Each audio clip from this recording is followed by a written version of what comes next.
Hello.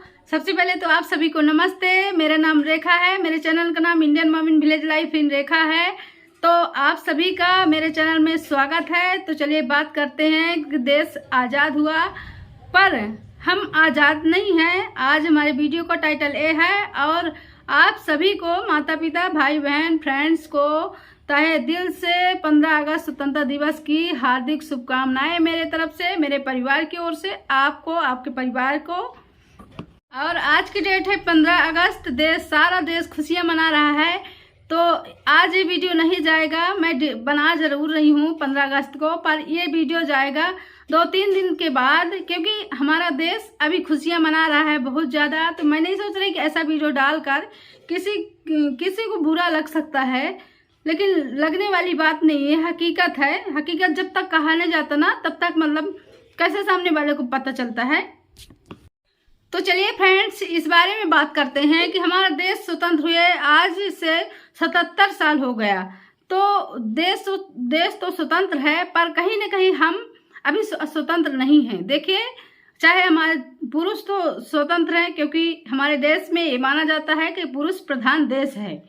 तो कहीं ना कहीं 98% पुरुष स्वतंत्र है, अपने मर्जी से आ सकता है, जा सकता है, सारे काम कर सकता है, सारे निर्णय ले सकता है, लेकिन आज़ाद नहीं है। हमारी महिला आज़ाद नहीं है। मैं इस बात को ऐसे नहीं कर रही हूँ कि ये बिना आकलन किए हुए। मैं घर घर सर्वे की हूँ और मैं महिलाओं के प्रति काम करती हूँ, कड़ी मेहनत की हूँ। आज मुझे 8 से 10 साल हो गए काम करते हुए, लेकिन हमारी महिलाएं आज भी आज़ाद नहीं हैं।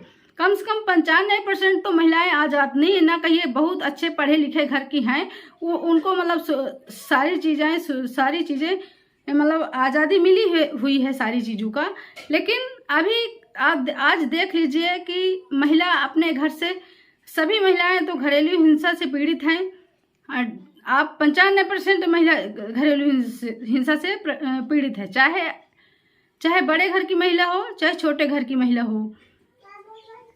और महिला को हमारे देश में यही माना जाता है कि घर द्वार देखे, चूल्हा चौका तक सीमित रहे। खासकर ये महिलाओं के लिए वीडियो है। और आप देखिए, अभी हाल ही का मतलब उदाहरण ले लीजिए कि हमारी मणिपुर वाली महिलाएं जो हैं, तो कैसे उनको परेड कराया गया। तब हमारी मीडिया कहाँ सो रही थी, तब हमारी सरकार कहाँ गई थी। मीडिया वाले एक भी न तो उसके प्रति रील बनाए थे न कुछ। इतने दिनों से लड़ाई चल रही है, तो शासन क्या कर रहा है, क्या कर रहा था पहले।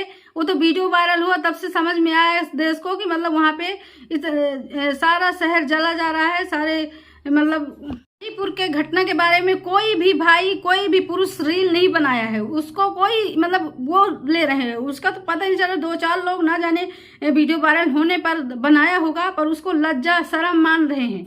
लेकिन अभी आप एसडीएम वाली घटना से देख रहे होंगे, सीमा के घटना से देख रहे होंगे, जो अंजू चली गई वहाँ उनके घटना से देख रहे होंगे। आप घटना तो देख रहे हैं, लेकिन इनके पीछे की हिस्ट्री देखिए क्या थी, इसको भी बताइए ना।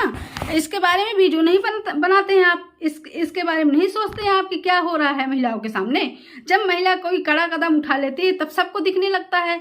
हाँ, ये कोई हकीकत देखिए उनकी क्या थी क्या नहीं, हिस्ट्री पूछिए शुरुआत से कि उनको कोई प्रॉब्लम थी। अगर प्रॉब्लम नहीं होगी तो कोई महिला अपना घर बच्चा छोड़ने के लिए तैयार नहीं होता है।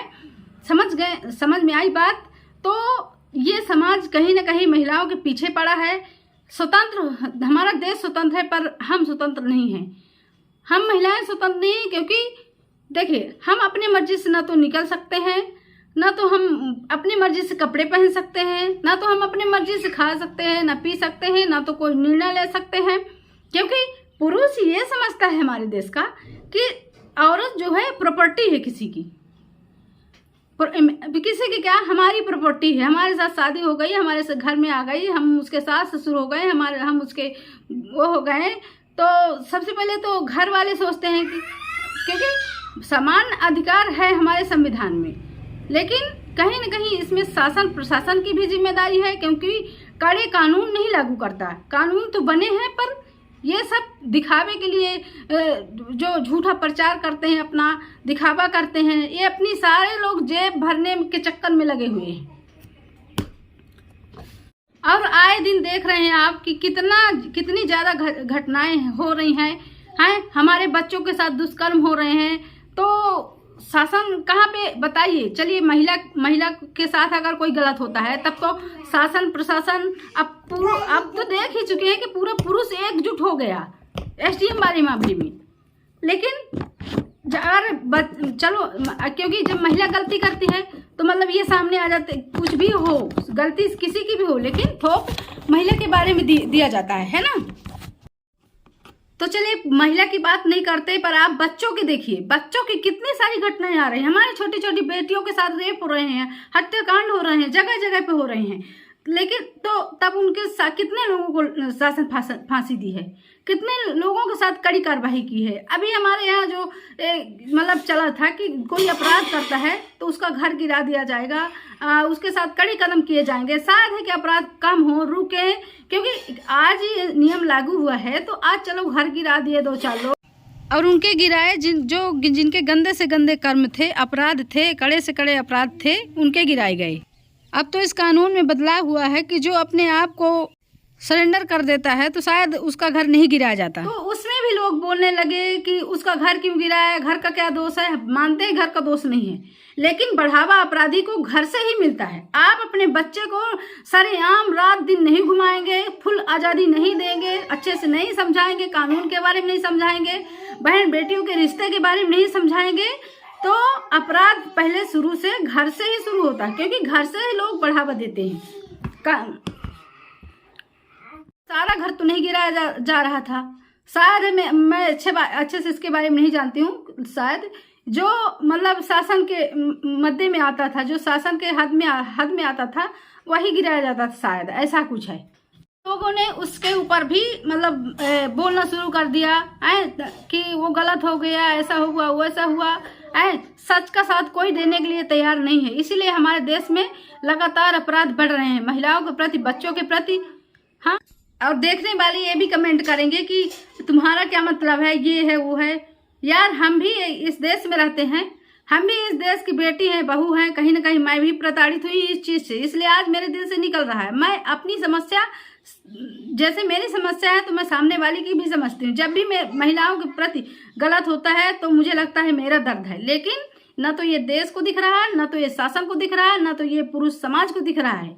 हाँ, कि अगर कोई महिला आवाज़ उठा रही है तो उसके पीछे की हिस्ट्री देखे, पूछे क्या वाकई में तकलीफ था कि नहीं था। बिना तकलीफ के कोई आय नहीं करता, समझ गए।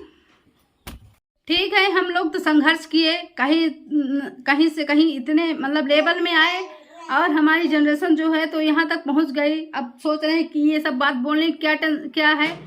तुमको तो सुख है ना, तुम ठीक हो, आराम से हो, तुमको क्या टेंशन है।